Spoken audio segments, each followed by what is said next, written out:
తెలంగాణలో చలి వణికిస్తుంది. 15 జిల్లాల్లో 10 డిగ్రీల లోపే టెంపరేచర్ నమోదవుతుంది.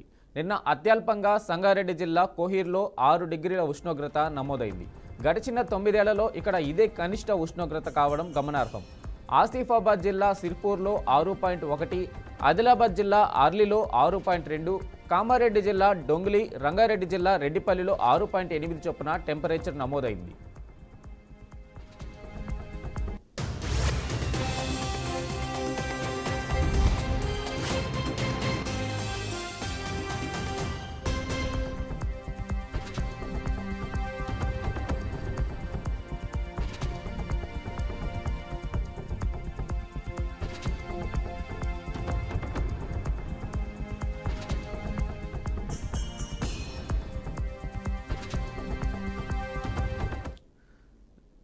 దీనిపై పూర్తి సమాచారం మా ప్రతినిధి ధనుంజయ్ అందిస్తారు నిజామాబాద్ నుంచి. ధనుంజయ్, చెప్పండి.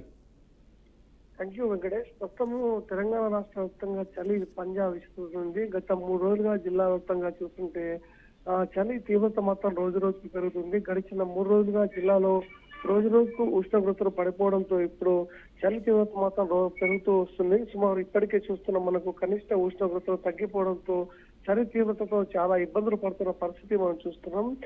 జిల్లాలో చూస్తుంటే ఉదయం సాయంత్రం పూట చలి తీవ్రత ఎక్కువగా ఉంటుంది. దీంట్లో భాగంగానే ఇప్పటికే వృద్ధులు పిల్లలు చాలా ఇబ్బందులు పడుతున్న పరిస్థితి మనం చూస్తున్నాం. ఈ చలి తీవ్రతతో ఇప్పటికే చాలా మంది డాక్టర్లు సైతం పలు సూచనలు సైతం ఇస్తున్నారు. ఎందుకంటే ఇప్పుడే సంక్రాంతికి వచ్చే ముందు చలి తీవ్రత రోజు రోజుకు పెరుగుతుంది కాబట్టి ఆ చలి తీవ్రత తట్టుకోవడానికి జాగ్రత్తలు పాటించాలని చెప్పేసి చెప్తున్న పరిస్థితి మనం చూస్తున్నాం. ఈ రకంగా తెలంగాణ రాష్ట్ర వ్యాప్తంగా చలి తీవ్రత మాత్రం పెరుగుతుంది. ఎందుకంటే వాతావరణంలో ఏర్పడిన మార్పుల కారణంగా జిల్లాలలో చలి తీవ్రత మాత్రం రోజు రోజుకు పెరుగుతూ వస్తున్నది. గరిష్ట ఉష్ణోగ్రత 11 నుంచి 12 డిగ్రీల, కనిష్ట ఉష్ణోగ్రత తగ్గిపోవడంతో చలి తీవ్రత మాత్రం పెరుగుతుంది. ఎందుకంటే ఉదయం 6 గంటల నుంచి 10 గంటల వరకు సైతం చలికి బయటకు వెళ్లే పరిస్థితి మనకి ఇక్కడ కనబడుతుంది. సాయంత్రం 5 అయిందంటే బయటకు వెళ్ళలేని పరిస్థితి సైతం ఉంది.